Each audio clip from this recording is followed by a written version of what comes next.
আজ ১৪ই এপ্রিল আমাদের বাঙালির প্রাণের উৎসব পহেলা বৈশাখ। হ্যালো এভরিওয়ান, আসসালামু আলাইকুম, welcome to Mehedi's another blog.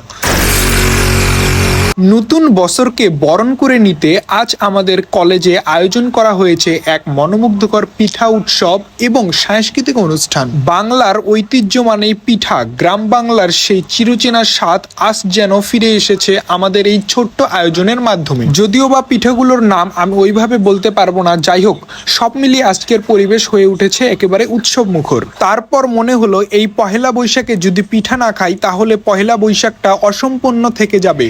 এই ছোট্ট অনুষ্ঠানে শুধু পিঠা নয়, রয়েছে মনোমুগ্ধকর নৃত্য পরিবেশনা, গান আর নানা রকমের সাজে সেজে ওঠা আমাদের প্রিয় ক্যাম্পাস। লাল সাদা পোশাকে সবাই যেন একসাথে মিলে নতুন বছরের আনন্দ ভাগাভাগি করছে। এই আয়োজন শুধু আনন্দের নয়, আমাদের সংস্কৃতি ও ঐতিহ্যকে নতুন প্রজন্মের কাছে তুলে ধরার এক ছোট্ট প্রয়াস। নতুন বছরে এই শুভ দিনে আমাদের প্রত্যাশা, সব দুঃখ কষ্ট পিছনে ফেলে আমরা এগিয়ে যাব নতুন স্বপ্ন আর আশার পথে। সবাইকে জানাই বাংলা নববর্ষের আন্তরিক শুভেচ্ছা। শুভ নববর্ষ।